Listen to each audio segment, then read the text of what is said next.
YCP నేత ఆళ్ల రామకృష్ణారెడ్డికి supreme court అక్షింతలు వేసింది. రాజకీయ కక్షలతో పిటిషన్లు దాఖలు చేస్తే ఊరుకునేదే లేదంటూ సీరియస్ గా వార్నింగ్ ఇచ్చింది.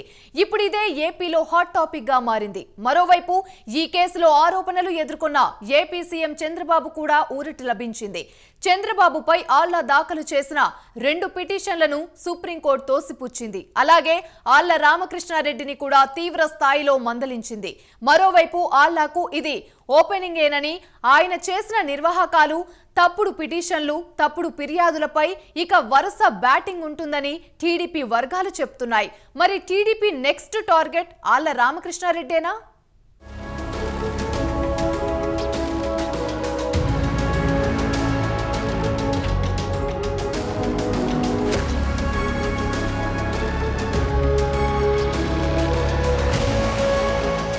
ఓటుకు నోటు కేసులో చంద్రబాబుకు ఉపశమనం కలిగింది. ఆయనను ఇరుకున పెట్టాలని భావించిన ఆళ్ల రామకృష్ణారెడ్డికి షాక్ తగిలింది.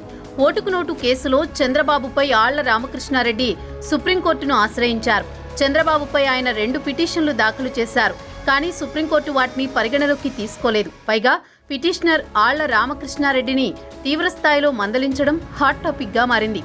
2014లో ఏపీలో టీడీపీ అధికారంలోకి వచ్చింది.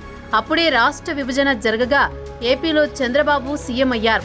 తెలంగాణలో కేసీఆర్ నేతృత్వంలోని టీఆర్ఎస్ అధికారంలోకి వచ్చింది. అయితే వీరిద్దరి మధ్య రాజకీయ విభేదాలు కొనసాగాయి. ఈ నేపథ్యంలో తెలంగాణలో నామినేటెడ్ ఎమ్మెల్సీ కొనుగోలు విషయంలో చంద్రబాబుపై అభియోగాలు వచ్చాయి. రేవంత్ రెడ్డి, నరేందర్ రెడ్డి ఓట్లు కొనుగోలు చేసినట్లు ఆరోపణలు వచ్చాయి.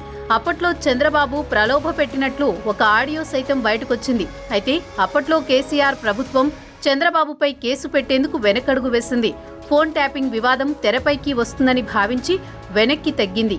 ఈ తరుణంలోనే ఆళ్ల రామకృష్ణారెడ్డి న్యాయ పోరాటం చేయడం ప్రారంభించారు.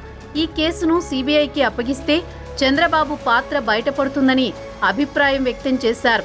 అందుకే ప్రజా ప్రయోజన వ్యాజ్యం వేశారు. మరోవైపు ఇదే కేసులో చంద్రబాబును నిందితుడిగా చేర్చాలని మరో పిటిషన్ కూడా వేశారు. అయితే సుప్రీంకోర్టు ఈ 2 పిటిషన్లను కొట్టేసి ఆళ్లకు షాక్ ఇచ్చింది.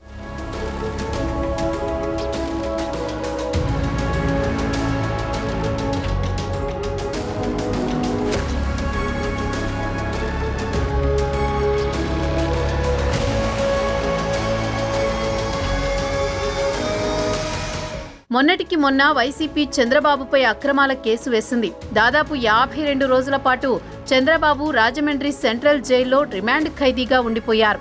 అప్పట్లో ఒకసారి ఓటుకు నోటు కేసు వెలుగులోకి వచ్చింది. అయితే సుప్రీంకోర్టులో విచారణకు రాగా ఆళ్ల రామకృష్ణారెడ్డి దాఖలు చేసిన ఆ 2 పిటిషన్లను కోర్టు కొట్టివేసింది. దీంతో ఆళ్ల రామకృష్ణారెడ్డికి షాక్ తగిలినట్లయింది. ఓటుకు నోటు కేసులకు సంబంధించి సుప్రీంకోర్టులో విచారణ జరిగింది. ఆళ్ల రామకృష్ణారెడ్డి దాఖలు చేసిన పిటిషన్లపై జస్టిస్ సురేంద్రన్ నేతృత్వంలోని ధర్మాసనం విచారణ చేపట్టింది. ఆళ్ల రామకృష్ణారెడ్డి వేసిన పిటిషన్లను పూర్తిగా రాజకీయ కక్షతోనే వేసినట్లు ధర్మాసనం భావించింది. రాజకీయంగా కక్షలు ఉంటే బయట చూసుకోవాలని, కోర్టులను వేదికగా చేసుకోవద్దని దేశ సర్వోన్నత న్యాయస్థానం ఆళ్ల రామకృష్ణారెడ్డిని హెచ్చరించింది.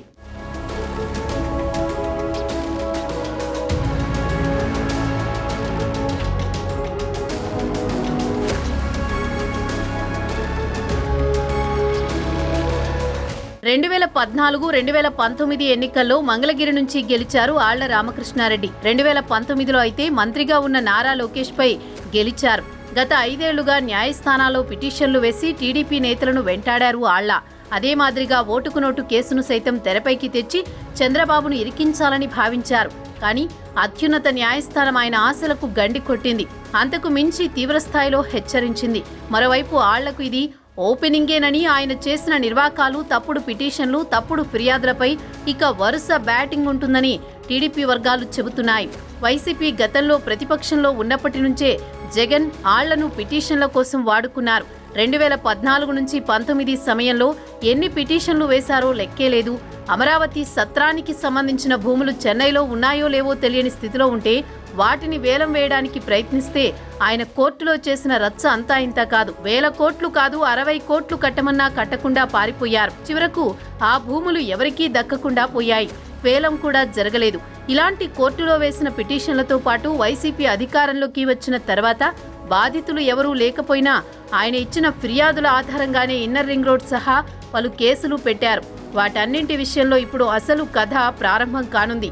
వచ్చే రోజుల్లో ఆళ్లకు కోర్టుల నుంచే కాదు, ఆయన చేసిన నిర్వాకాల గురించే కాదు, ముందుగా ఆయన చేసిన ఫిర్యాదుల విషయంలోనే ఆయనకు మ్యూజిక్ స్టార్ట్ అయ్యే ఛాన్సులున్నాయి. తప్పుడు కేసులు పెట్టడానికి ఆయన ఓ పిల్లర్లా మారిన వైనం కారణంగానే ఎక్కువ ఇబ్బందులు పడే అవకాశం కనిపిస్తోంది.